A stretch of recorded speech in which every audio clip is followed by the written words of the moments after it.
Hi guys, it's Christine, also known as IvyWinter here. Thanks so much for watching another video. I want to talk about the great things about going to Disney solo. I know a lot of people get scared because they think that they're going to be lonely or they're not going to know what to do or how to fill their own time, but I think that the experience is pretty great when you're on your own for quite a lot of reasons. But I narrowed it down to a top 5 things that you get to do when you're solo that I think are absolutely great. So this is coming from my own experience from my more recent trip, which was solo, and hopefully will inspire you guys to take your own solo trips because they're awesome. Number 1, going shopping, and going shopping without having any of the guilt of whether someone else wants to or not. And I'm not just talking about shopping in the theme parks, even though that's cool, and I love going to see all the merch and stuff that's on Main Street, or, you know, what they're selling in Mouse Gear and Epcot, but take the time to go outside of just the parks and shop at Downtown Disney, or shop in the resorts. When I was last there, I got time to go to the Grand Floridian, where I never walk through, because, you know, I'm so busy with everybody else, and got to go shopping at Basin, which is their soap store. So yeah, I'm about to go into Basin, which is like their fancy soap store. Basin White is the one here, which is a little bit different than the regular Basin in Disney Springs. We're about to buy some Mickey soap. Am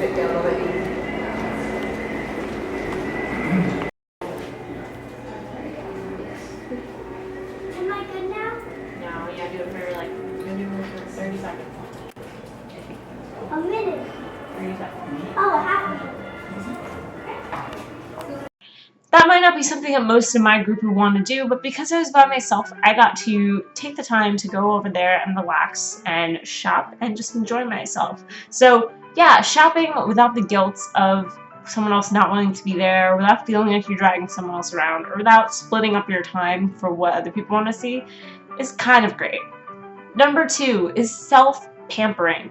Disney's actually known for having some amazing spas. Grand Floridian, as I mentioned, is one such place. Saratoga Springs also has a spa. There's quite a few of them actually in a bunch of the resorts. So it's kind of nice to be by yourself and to be able to go get a massage or a pedicure or manicure or facial and not really have to worry about anyone else.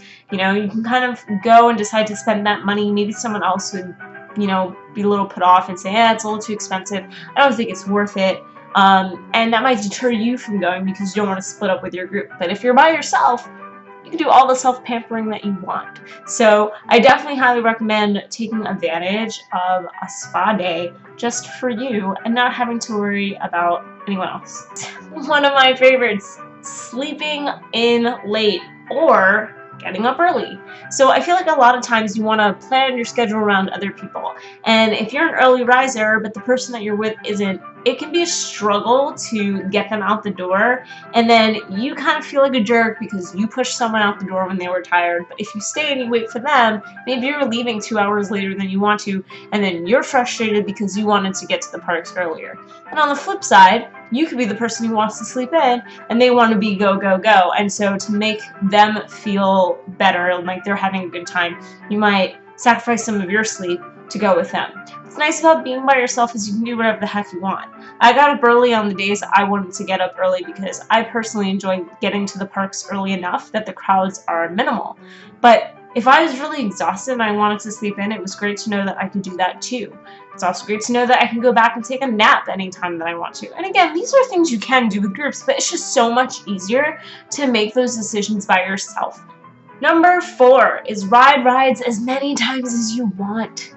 Not everyone's going to want to go on Rock and Roller Coaster 4 times in a row, like I did. But when you're by yourself, who cares? Go ride it 4 times in a row. If you want to ride Test Track a bunch of times, do it. If you want to do Spaceship Earth 3 times, which is like, I don't know, a good hour of your day, do it. You don't have to owe your day to anybody else. You don't have to worry about whether someone likes a ride or doesn't like a ride or wants to skip it. Ride the rides as many times as you want. You can imagine decide your entire day is just going to be Splash Mountain circles. Whatever, it's up to you. You have that freedom. And number 5 is my personal favorite thing that I think you really get to do when you're on a solo trip, and that is slowing down and enjoying the moment. This is something that I've talked about before, but there's something about being there surrounded by Disney magic when you're by yourself that I think sometimes you feel the magic even more. You're not worried about, is this person happy, is that person happy, am I being pulled this way or that way, this person doesn't want to see the parade, this person does want to see the parade. It's just all about you and what you want to do, and if you want to stand there and watch the parade and just feel that utter joy and magic when you see your favorite characters coming down Main Street, then you do you. But it's just like slowing down and appreciating all the things that you really enjoy doing, taking that slow stroll towards Frontierland instead of rushing to the mountains, and really embracing the atmosphere is a very easy thing to do when you're solo, and it is so nice. It is a very experience-altering moment, and I think that it's something that you really get to do when you're solo more than anything else, so that's a huge benefit.